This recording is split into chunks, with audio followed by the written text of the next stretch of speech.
막스 귄터는 미국에서 활동하는 스위스 출신의 투자가로 13살부터 주식 투자를 시작했고 스위스 은행에 근무하며 돈의 과학적 관리법과 투자 기술을 터득했다. 세계적인 명성을 얻으며 활동하던 스위스인 투자가 모임인 취리히 투자 마술사의 핵심 멤버인 프란츠 귄터를 아버지로 두었다. 프란츠는 스위스 은행 연합 슈와이저 은행장 출신으로서 미국에서 활동하며 막대한 부를 일군 전설적인 인물이다. 책은 총 12개의 원리와 16개의 보조 원리로 구성되어 있다. 리스크에 대하여 부자가 되려면 리스크를 걸어라. 걱정은 병이 아니다. 걱정이 없는 투자는 충분한 리스크를 걸지 않은 것이다. 대부분의 사람들은 안전이 마치 세상에서 가장 중요한 요소라도 되는 것처럼 안전을 추구한다.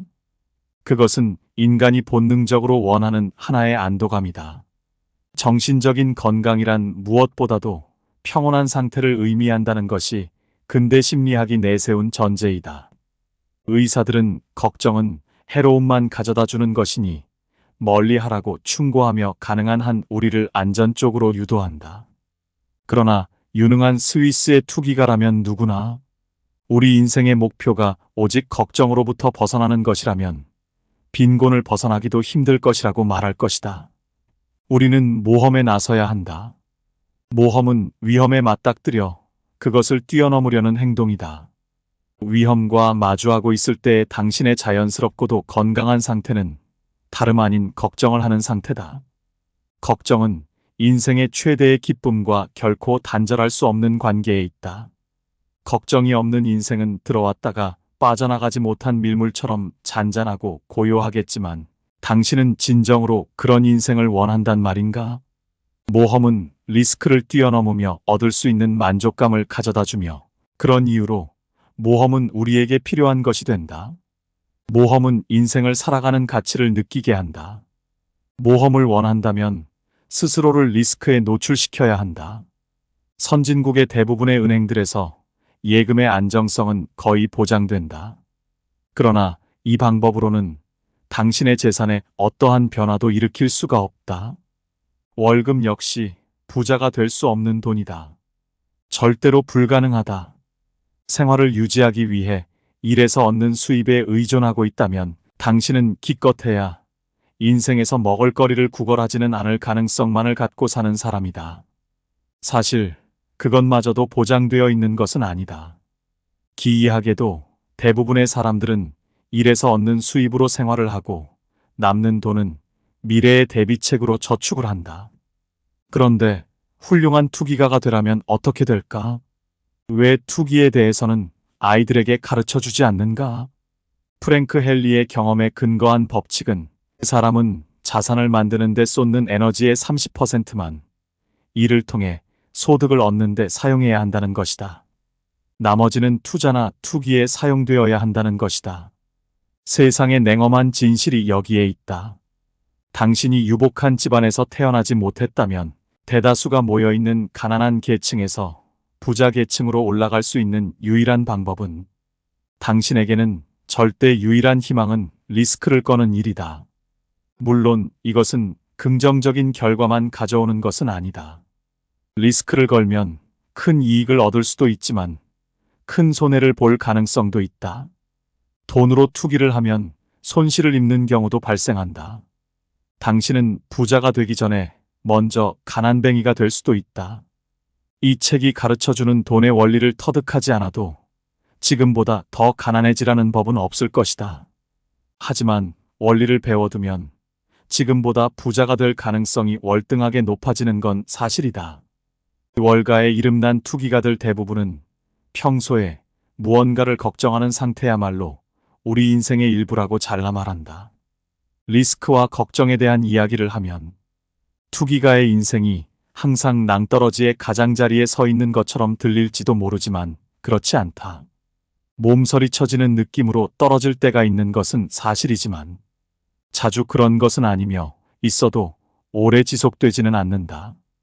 인생에 약간의 자극을 주는 정도의 걱정을 할 따름이다. 우리들이 이야기하고 있는 리스크의 정도는 실제로는 그렇게 커다란 것이 아니다.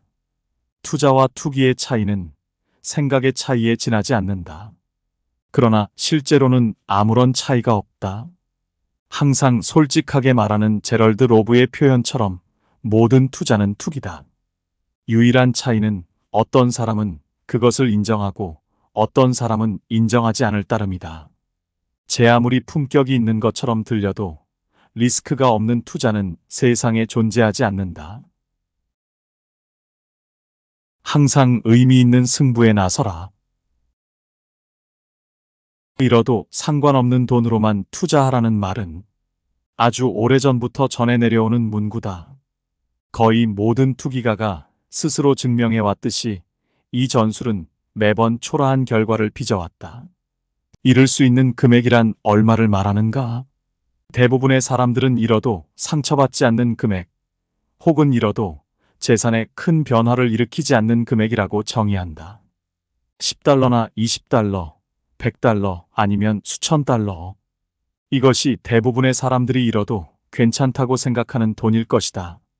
그렇다면 결국 대부분의 사람들이 투자를 할 때 베팅하는 돈도 이 정도일 것이다. 그러나 한번 생각해보자.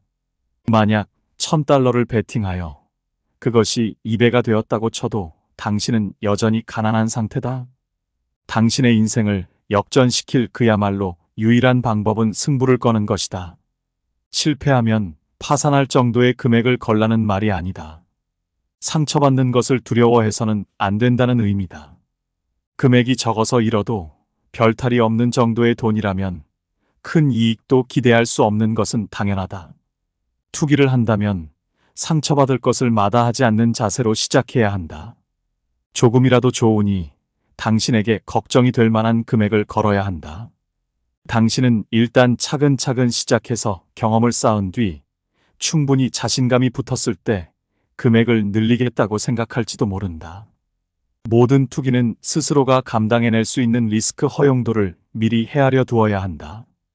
프랭크의 경우 자신의 모든 투기가 단 한 번의 거대한 변동으로 모두 날아간다 손 치더라도 재산의 절반은 남는 그런 투기였다. 50%를 잃었지만 50%는 유지할 수 있는 방식이었다. 그것이 프랭크가 선택한 리스크의 허용 수준이었다.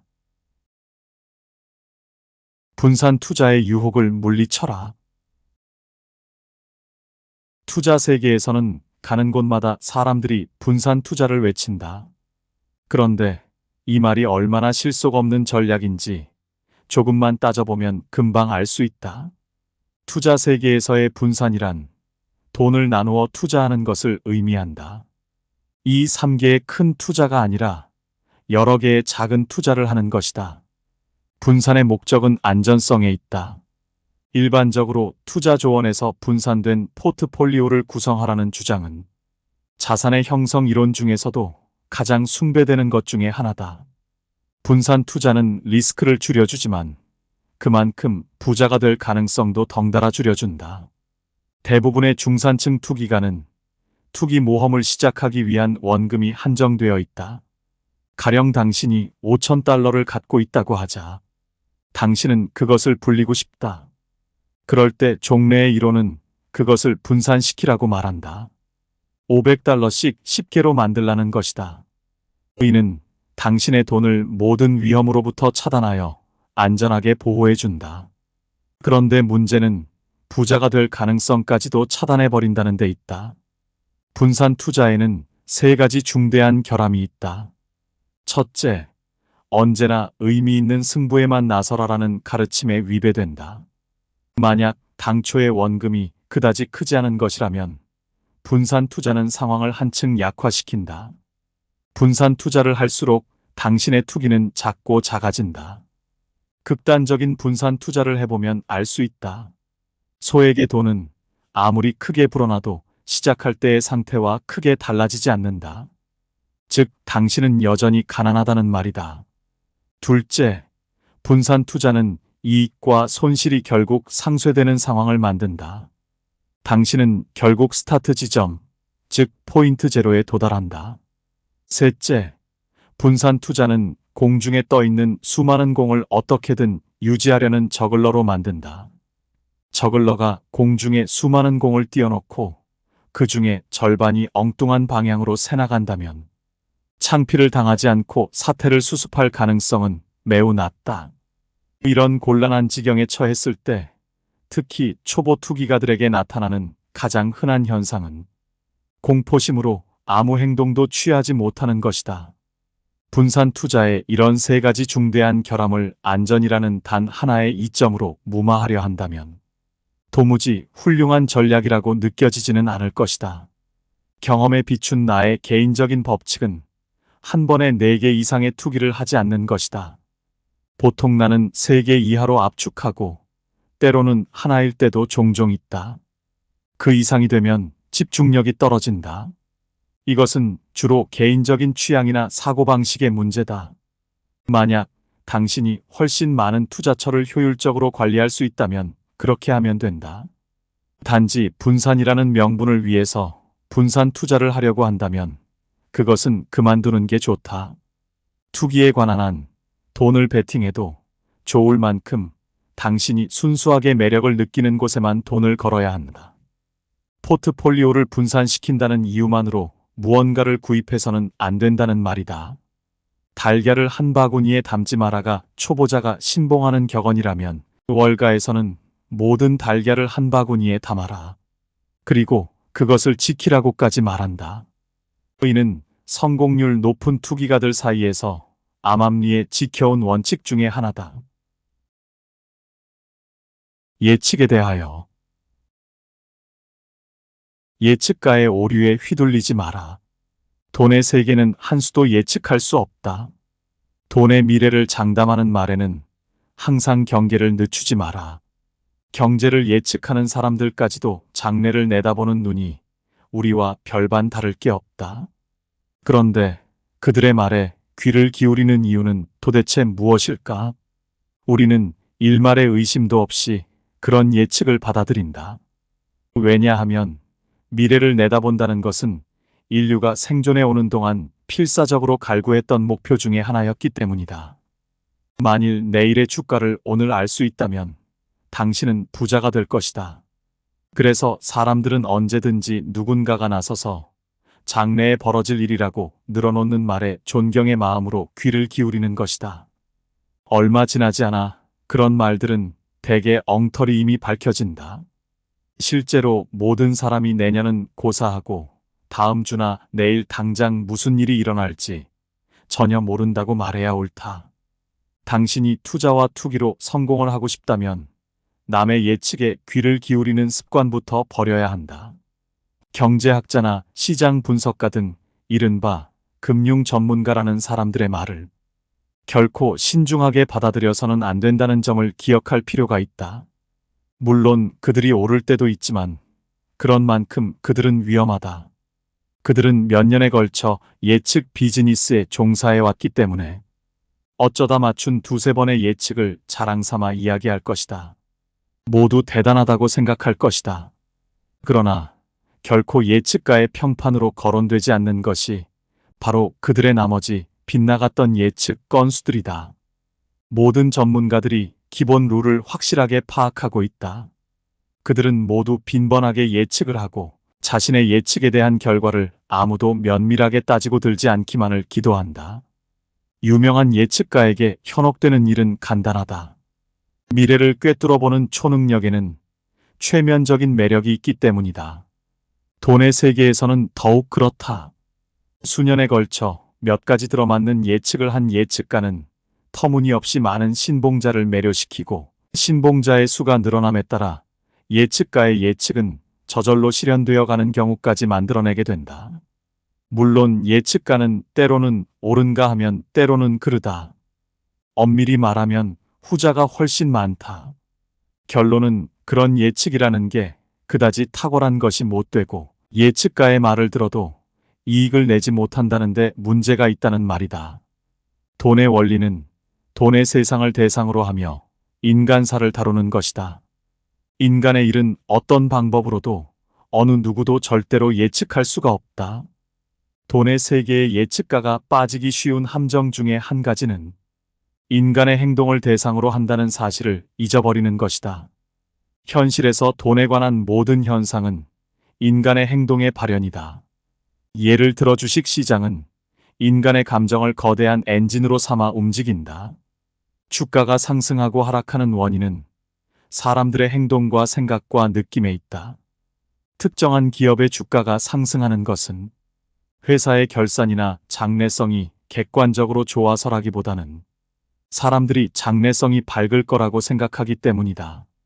시장은 어딘가의 컴퓨터가 팔려는 압력이 증가하고 있다는 계산 결과를 반영하여 하락하는 것이 아니라 사람들이 염려를 하고 실망하고 두려워하기 때문에 하락하는 것이다. 경제 지표들도 마찬가지다. 모든 것은 인간의 상호작용의 결과이며 사람들이 생존과 생활 향상을 위한 영원한 경쟁 속에서 끊임없이 노력을 하는 결과이다. 이런 경제 지표가 사람들의 감정을 표현해내는 최종 결과로서 시장이 성립되는 것이다. 모든 것은 인간이 버려놓은 것들이다. 즉, 완전하게 예측할 수 없는 것들이다.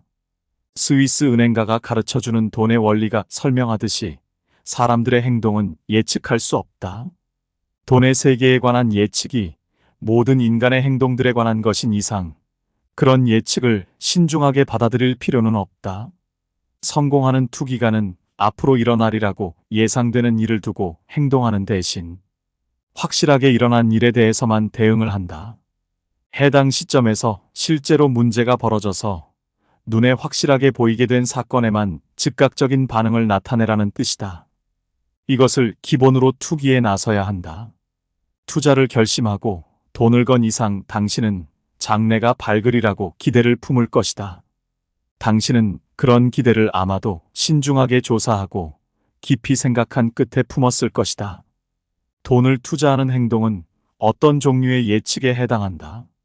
그래서 당신은 나는 이것이 성공하리라고 기대할 만한 이유를 가지고 있다고 말할지도 모른다.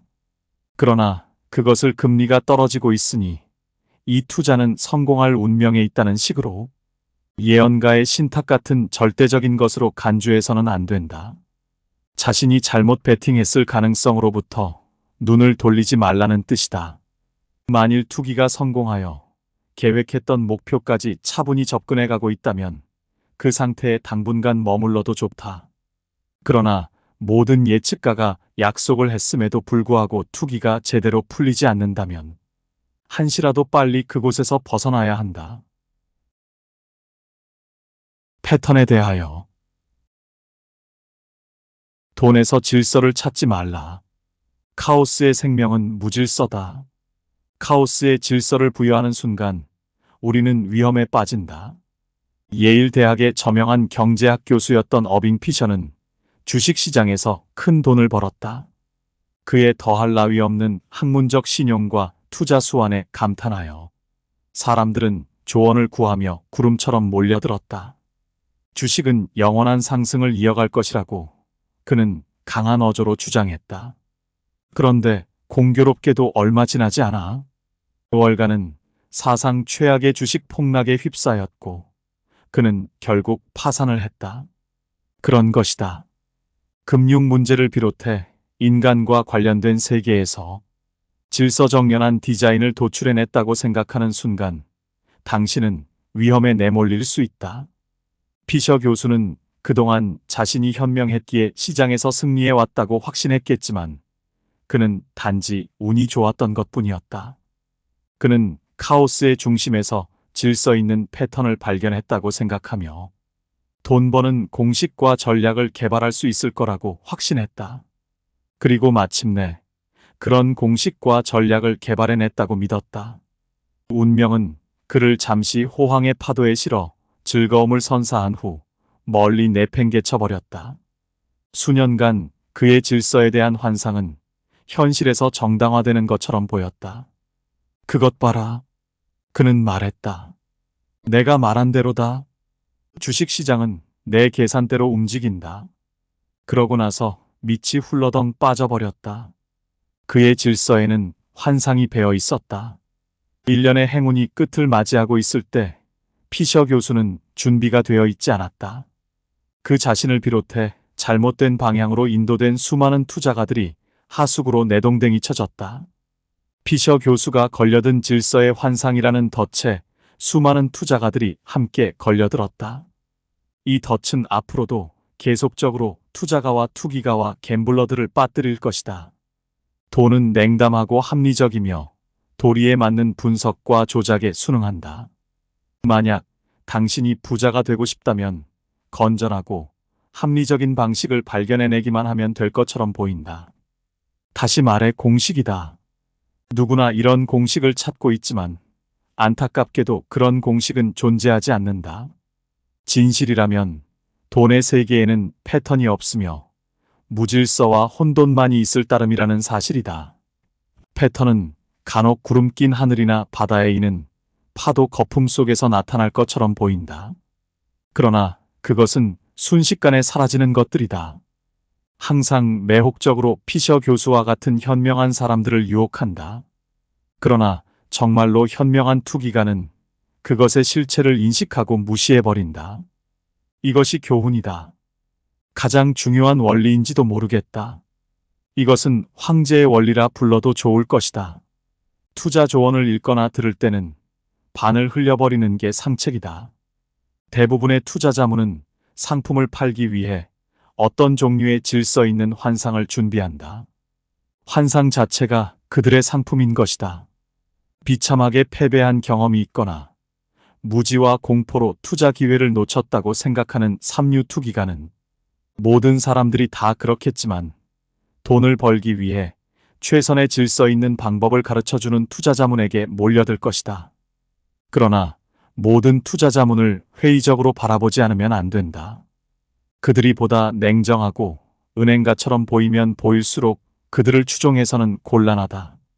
카오스 안에 무언가가 보인다고 주장하는 투자 자문은 경계를 해야 한다는 사실 말이다. 패턴이 보인다고 주장하는 투자 자문이야말로 신뢰해서는 안 되는 사람들이다. 만일 지적이고 즐거운 오후를 보내면서 질서의 환상에 대해 생각해보고 싶다면 근처의 도서관에 찾아가 부자가 되기 위한 방법론을 펼쳐보면 좋을 것이다. 작은 도서관에서조차 그런 종류의 책은 한두 서가를 차지하며 꽂혀 있을 것이다. 이런 책들이 특징을 주목하기 바란다. 대부분은 책에 기술된 방법으로 부자가 되었다고 주장하는 사람들의 이야기로 채워져 있다. 이런 책을 쓰는 저자들은 진실을 이야기하고 있는 것이다. 물론 그들 나름대로 해석한 진실을 말하고 있을 것이다. 필요 이상으로 비평할 필요는 없다. 그들은 대부분 있는 그대로를 전달하려고 했을 것이다. 써 있는 방법대로 큰 돈을 벌었을 것이다.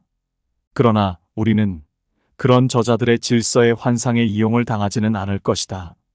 저자는 자신이 승리의 공식을 발견했기 때문에 부자가 되었다고 믿고 있다. 그러나 진실은 우리들 쪽이 더 잘 알고 있다. 단지 운이 좋아 부자가 되었을 따름이다. 아무리 애매해 보이는 돈벌이 방식도 단지 운이 좋으면 부자가 될 수 있다. 그러나 당신에게 운이 따르지 않으면 어떤 방법도 제대로 통하지 않을 것이다. 저자들 중에는 운의 역할을 인정하는 사람도 있다. 그러나 스위스 은행가가 가르쳐주는 돈의 원리는 운의 역할을 인정하는데 그치지 않는다. 운이야말로 투기의 성공이나 실패의 가장 강력한 요인이라는 점을 기본적인 전제로 깔고 있다.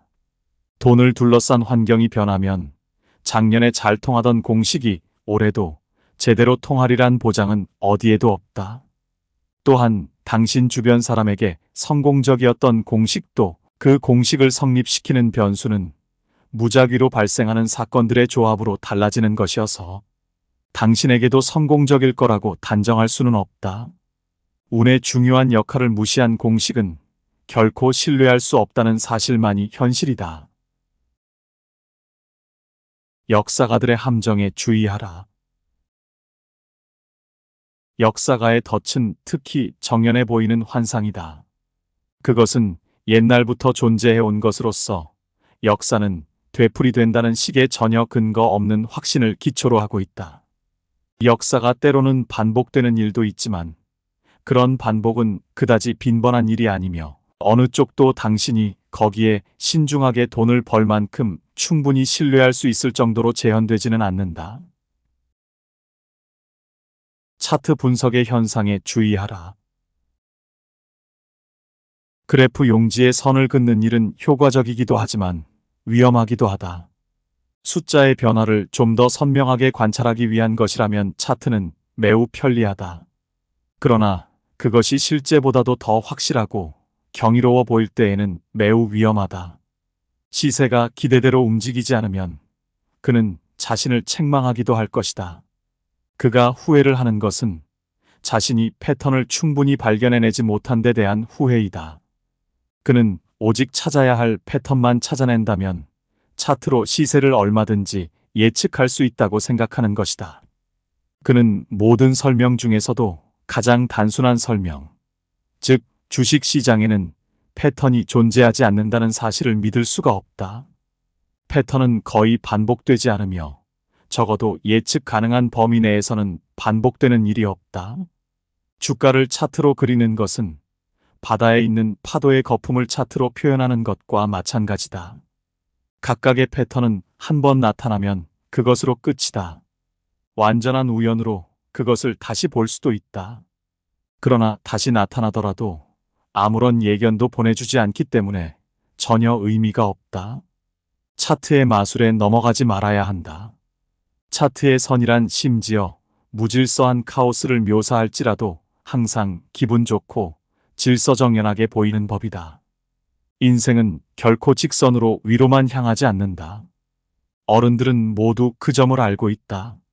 그러나 우리가 차트를 응시할 때는 그런 사실을 쉽게도 잊어버린다. 인과관계의 망상에 주의하라.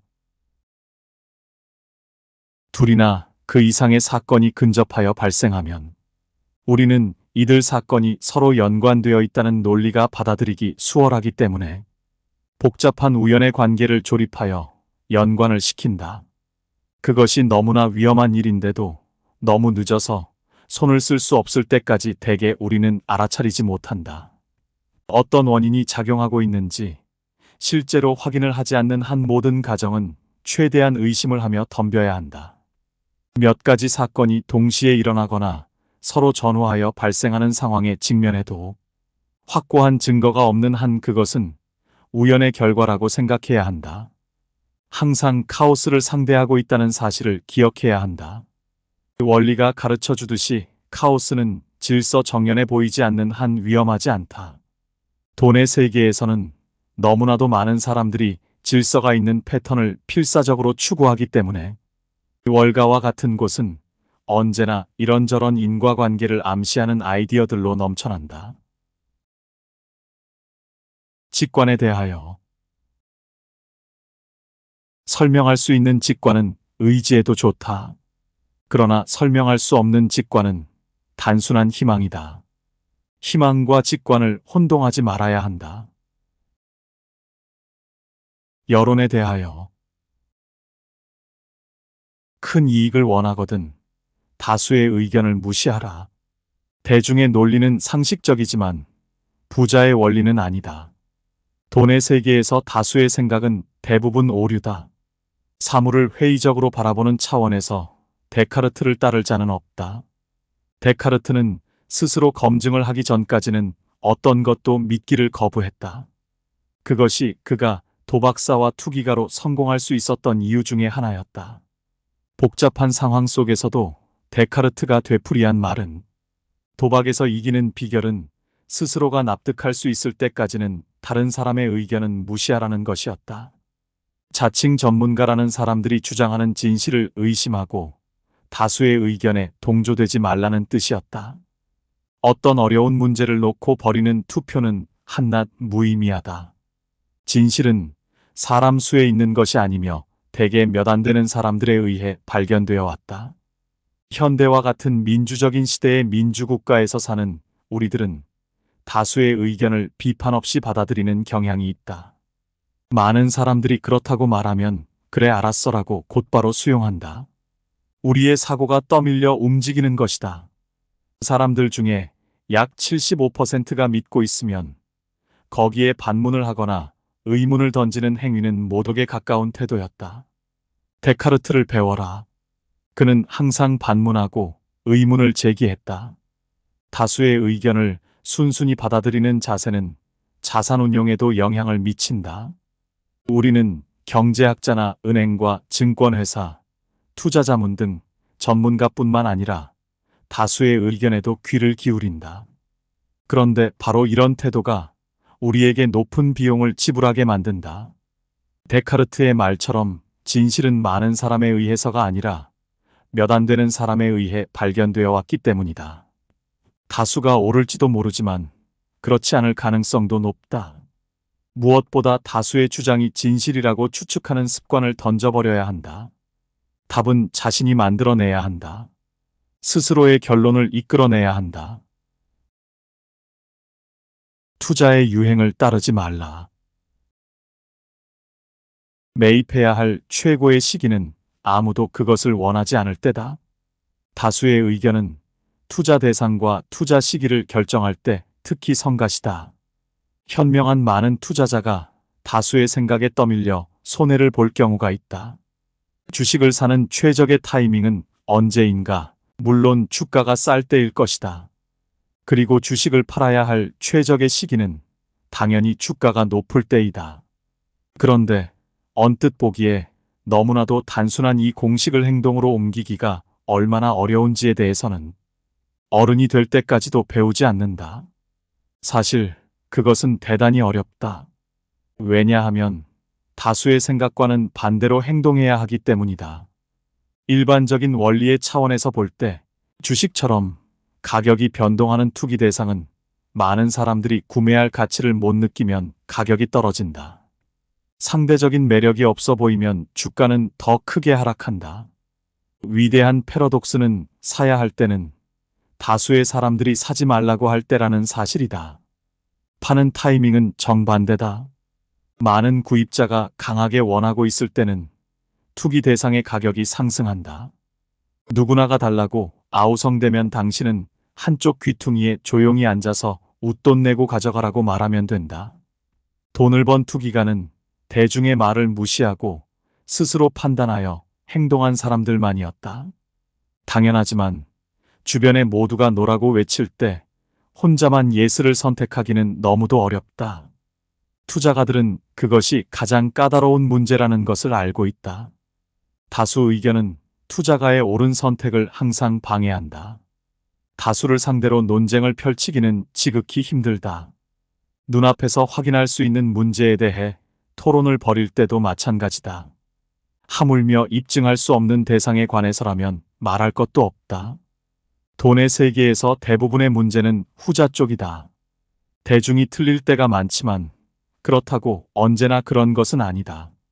만일 당신에게 다수의 의견이 옳다는 확신이 선다면 그때는 어떤 일이 있어도 대중과 함께 행동해야 한다. 중요한 점은 대중과 같은 쪽에 돈을 걸든 그 반대쪽에 걸든 먼저 혼자서 충분히 생각을 한 후에 결정하라는 것이다. 역발상가의 문제점이라면 아이디어 자체는 나쁘지 않지만 그 아이디어를 장대한 질서의 환상으로까지 끌어올리는 데 있다. 투자하는 최적의 시기는 아무도 거기에 관심을 두고 있지 않을 때라는 생각은 옳을지도 모른다. 그러나 단지 그 이유만으로 매입하는 것은 대중과 같은 편에서 생각 없이 돈을 버는 행위만큼이나 어리석은 처사다. 대중이 항상 그릇된 선택을 하는 것은 아니다. 다수가 항상 잘못되었다는 뜻은 아니지만 옳을 때보다 그를 때가 더 많다는 사실을 가르쳐주고 있다. 자신의 판단은 없이 오로지 다수의 의견에 동참하여 투자하거나 혹은 막무가내로 반대쪽에 돈을 걸지 말라는 의미다. 특히 전자에 주의해야 한다. 돈을 리스크에 내맡기기 전에 스스로 모든 경우의 수를 따져보라는 뜻이다. 당신의 입장에서 가장 강하고 빈번하게 느낄 수 있는 압력은 다수의 의견에 일치하는 투자를 권유받을 때다. 대중에 동조하는 투기는 본질적으로 값이 비쌀 때 사고 쌀 때 파는 것으로서 지극히 높은 가격대에서 구매를 권유받을 가능성이 있다고 돈의 원리는 충고하고 있다. 이런 압력에 대응하는 최선의 방책은 그 존재와 계략적인 함정을 주의 깊게 인식하는 태도다. 장기 투자는 엉터리 환상만 키운다. 장기 투자는 지금까지 보아온 많은 그릇된 통념과 마찬가지로 매력을 가지고 있다. 아마도 가장 크게 느낄 수 있는 매력은 고통을 수반하는 결단을 빈번하게 내려야 할 필요로부터의 해방일 것이다. 장기 투자에서는 단 한 번의 결단만 내리면 된다. 나는 이것을 사서 계속 보유하겠다. 그 후에는 마음 편하게 지내면 된다. 이것은 인간 모두가 지니고 있는 두 가지 습성인 태만과 소심함에 영합하는 태도다. 모든 투자는 적어도 3개월마다 한 번씩 재평가하며 투자를 지속하는 것이 바람직한지 확인해야 한다. 다음과 같은 자문을 던지는 것이다. 지금까지 해온 이 투자를 가령 지금 시작해도 똑같이 돈을 투입할 것인가? 당초에 설정한 청산 시점을 향해 가치가 순조롭게 상승하고 있는가? 물론 민첩함만을 위해 매매를 반복할 필요는 없다. 그러나 만일 처음에 투자했을 때와는 달리 상황이 변화하여 가치가 하락하거나 청산 시점이 가까워지기보다 더 멀어질 때, 혹은 상황 변화의 결과로 보다 전망 있는 투자 기회가 나타났을 때 당신은 지체 없이 행동에 돌입해야 한다.